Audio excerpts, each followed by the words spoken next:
Hello, my name is Elaine, and this is the story of my romance with Raymond. I'm 49 years old, and for the longest time, I was the kind of woman who danced like no one was watching. But over the years, I stopped dancing. I stopped listening to the music that once made my heart beat, in rhythm with my feet. Life became filled with responsibilities, with losses, with silence, and without realizing it, I let the dance, that had once been almost an extension of my soul, slip quietly through my days, like a luxury I could no longer afford. When I was young, dancing was how I existed in the world. Every Saturday, my friends and I would go to local dances wearing flowing dresses and carrying hearts full of dreams. I still remember the feeling of stepping into the ballroom, the warmth of people, the sound of shoes brushing against the polished floor, the sparkle of lights reflected in the eyes of those hoping to be asked to dance. There was no rush, just presence. Every step was a silent conversation, every spin a promise of joy. My father taught me my first waltz steps in our living room. I was 12, and I stepped on his feet more than I did on the floor, but he just laughed patiently. "You've got your grandmother's rhythm, Elaine," he used to say, and I would smile like it was the greatest compliment in the world. My mother watched from the doorway with that look, part pride, part nostalgia, as if seeing me dance brought back a piece of herself. Time went by, and with it came love, work, children, and in the middle of all the roles I had to take on, the woman who danced got tucked away. At first, only in memories. Then, not even there, I didn't allow myself to revisit her. There was always something more urgent, always someone who needed more than I did. But before I go on, if something in this beginning has touched something in you, if you feel like there's a part of yourself you've left behind somewhere along the way, subscribe to the channel and leave a like. It means you still believe in reunions with the person you once were, and it might just be the first step toward that reunion starting now. Not long ago, a friend asked me, "Elaine, do you still dance?" I froze, not because I didn't want to answer, but because I realized it had been more than 20 years since I truly let myself dance. I'd play music while cleaning the house, sometimes hum along, but I didn't dance. Not like before, not like I knew I could. It's strange, isn't it? How we end up neglecting the very thing that once made us feel most alive. Maybe that's why I'm here. Now, to remember, and to remind myself who I am. I'm Elaine, the woman who smiles with her eyes when she hears a bolero, who feels weightless with a good old love song, who still believes dance has no age, only desire. I may not be the girl from the dance halls anymore, but I carry in me every step that once brought me joy. And if there's one thing time has taught me, it's that we never truly lose the ability to find ourselves again. Sometimes, all it takes is a first step, even if it's in the middle of the living room, even if it's alone. Because at its heart, dancing is that, a silent gesture of love toward oneself. It was just another Saturday morning, the kind where the silence in the house is louder than the sound of cars outside. I woke up before the alarm, as usual, and after a rushed coffee, I decided it was finally time to clean out the garage. It had been waiting for weeks, forgotten, like so many other things I kept postponing. I grabbed the bucket, broom, rags, and off I went, hair tied back, however, wearing my old blue slippers I refused to throw out. When I opened the little wooden gate, the smell of damp earth made me pause. It was like time had offered me a truce, just to remind me there was still life outside. But inside me, life had been quiet. Until that moment. I'm not sure why, but I decided to turn on the old portable radio that had been collecting dust on the shelf in the back. It was a beat-up little thing, but it still worked. Let's see if you still have a voice, I joked aloud, as if it might answer. I popped in an old CD that was lying around, and before I even finished filling the bucket, the opening notes of Detalles by Roberto Carlos filled the air, and something inside me stirred. It was like someone had unlocked a secret drawer in my heart. The music caught me off guard, and with it came a flood of memories I didn't even know were still alive. My parents' living room, that green sleeveless dress, my first kiss, Sunday dances, it all came rushing back. I dropped the broom. My eyes welled up, not from sadness, but from a sweet kind of longing, the kind that warms your chest. How could I have forgotten all this? I whispered to myself, brushing a hand over my face. Then, without thinking too much, I let my feet move. Slowly at first, like someone rehearsing for a reunion, then bolder. I spun, alone in the middle of the garage, between buckets and dust, as if that concrete floor was a ballroom and I was 20 again. "I still know how to dance," I whispered, wearing a smile I hadn't felt in years. That impromptu dance was far from perfect. My steps were rusty, my knees complained, and the music skipped tracks when it shouldn't. But none of that mattered. For the first time in a long while, I was present, whole, and in that small space, I found something I didn't even know I'd been searching for. Myself.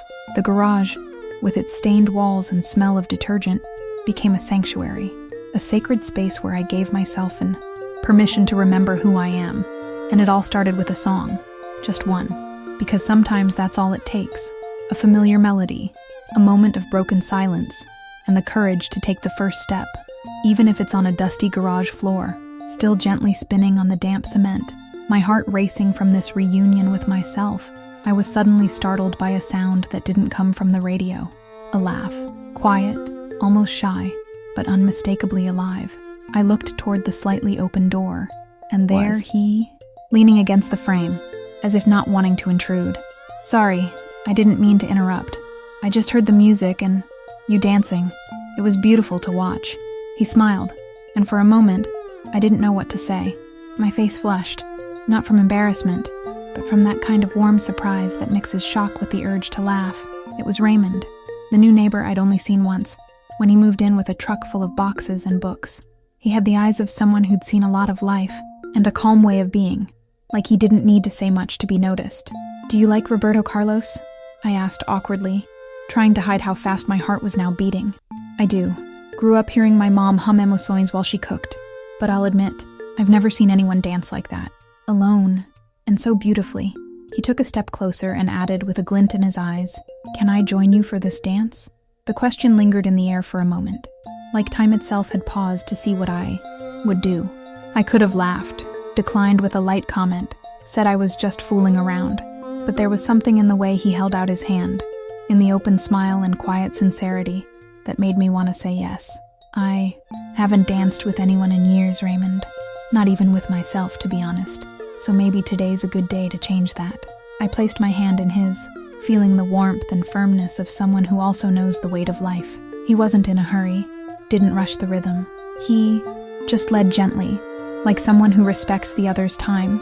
And even if it wasn't the moment to speak about feelings or what might come next, in that very instant, the gesture was enough.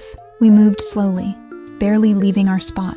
The music played, sunlight filtered softly through the gaps in the garage door, and he looked at me like he saw something I hadn't known was still there.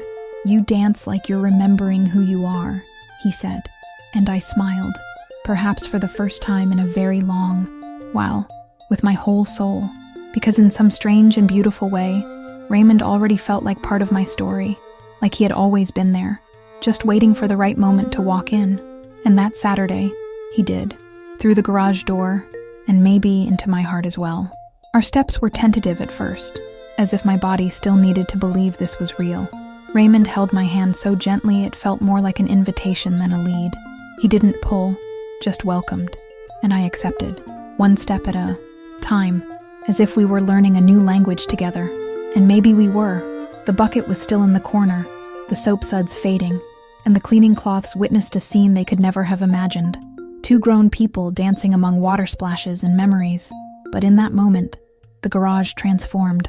It was no longer the space of dust, and I'll get to it later. It became our own ballroom, with walls made of laughter and sunlight slipping through the cracks like a silent blessing. "You move beautifully," he said, as he placed a light hand on my back. "It's like you're dancing with your heart." I smiled shyly, trying to hide how deeply that touched me, because it had been a long time since anyone looked at me that way. Not with desire, not with pity, but with genuine admiration. I hadn't realized how much I missed that feeling until I felt it again, and it was there, between one step and the next, that I realized I was alive, truly alive, not just existing for others, but feeling for myself. He spun slowly and I followed, letting myself be guided, even without knowing where the next step would lead. And in that, there was a kind of freedom I hadn't known I needed. "How long has it been since you danced like that?" he asked, his eyes curious but in no rush for an answer. "Years," I replied. "Decades, maybe."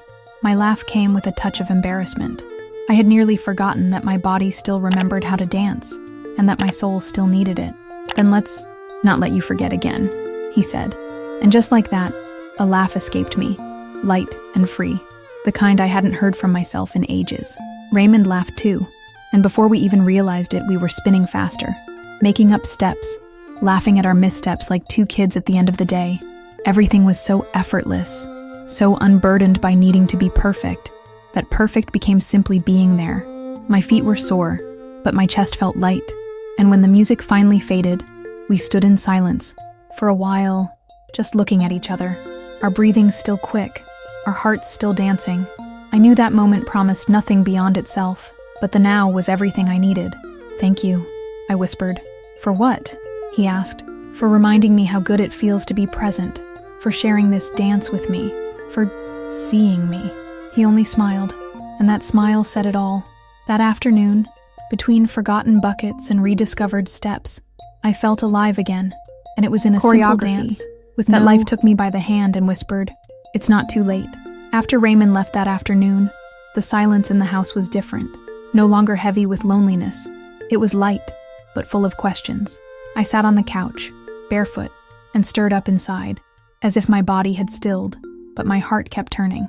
The scent of soap from the garage still hung in the air, and I caught myself smiling alone, replaying every step of that dance. It had been beautiful. It had been magical, but it was also terrifying. I made myself a cup of tea and went to the porch.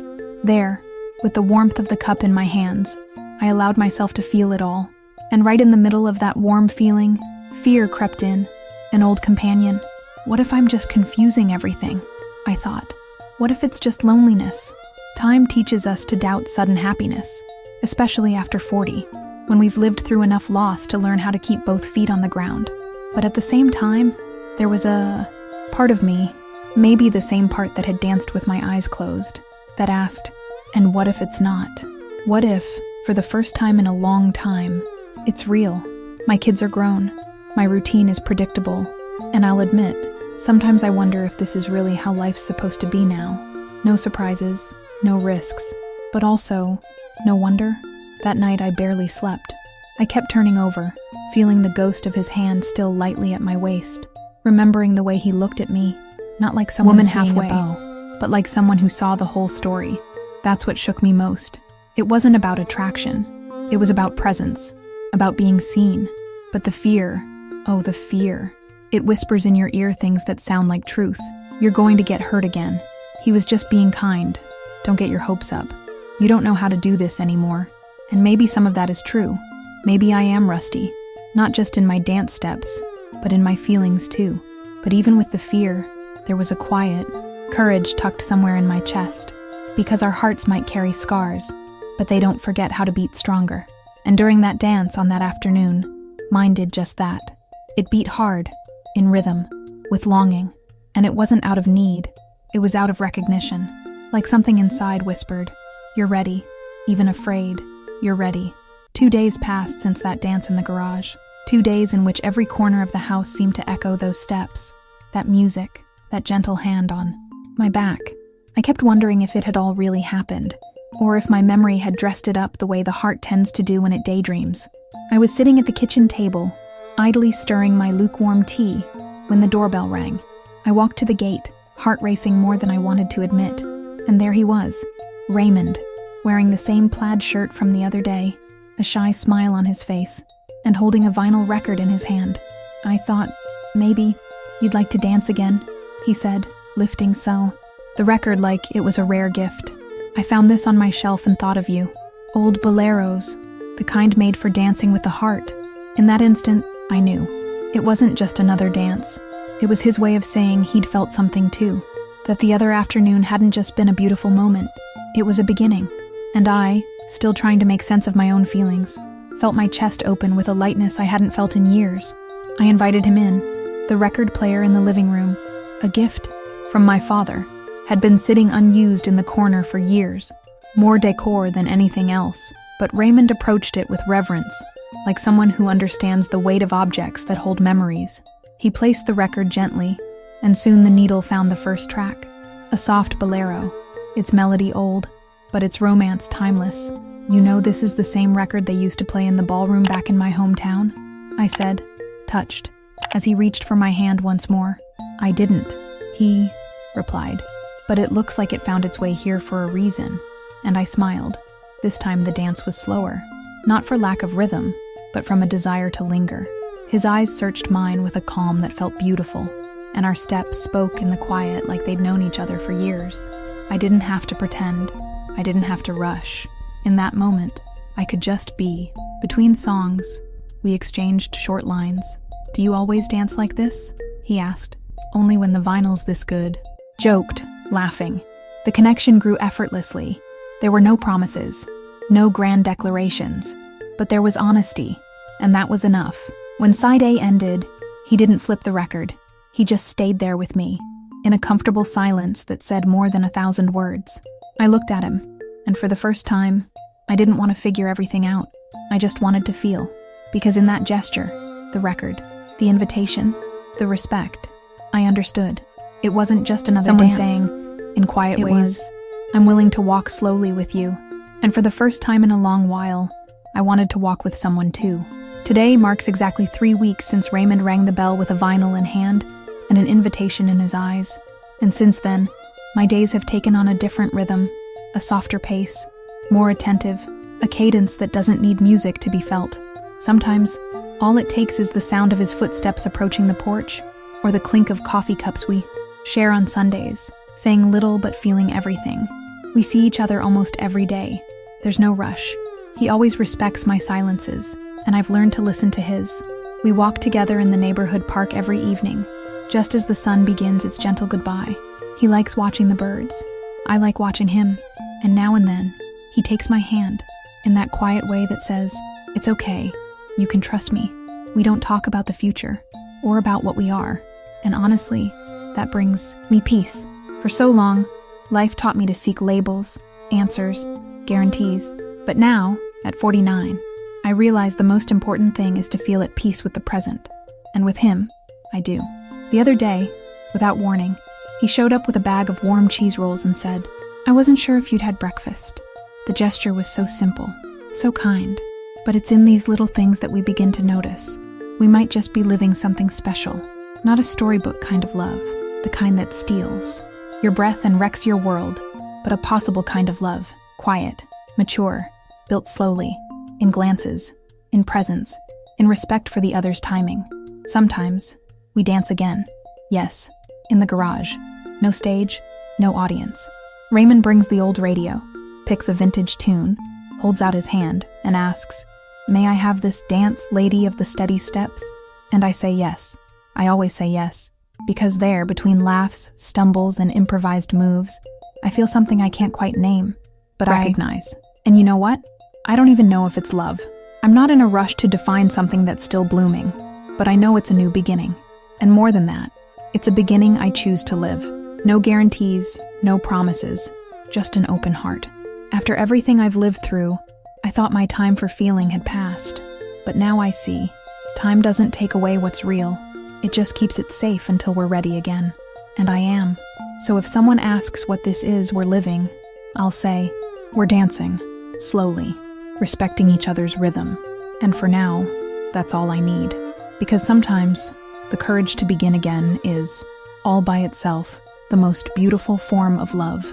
If this story made your heart beat differently, don't leave without liking and subscribing to the channel. You might not realize it now, but that small gesture, it's like extending your hand to dance with those forgotten parts of yourself. Life still has beautiful songs to play for you, and here, we listen to them together.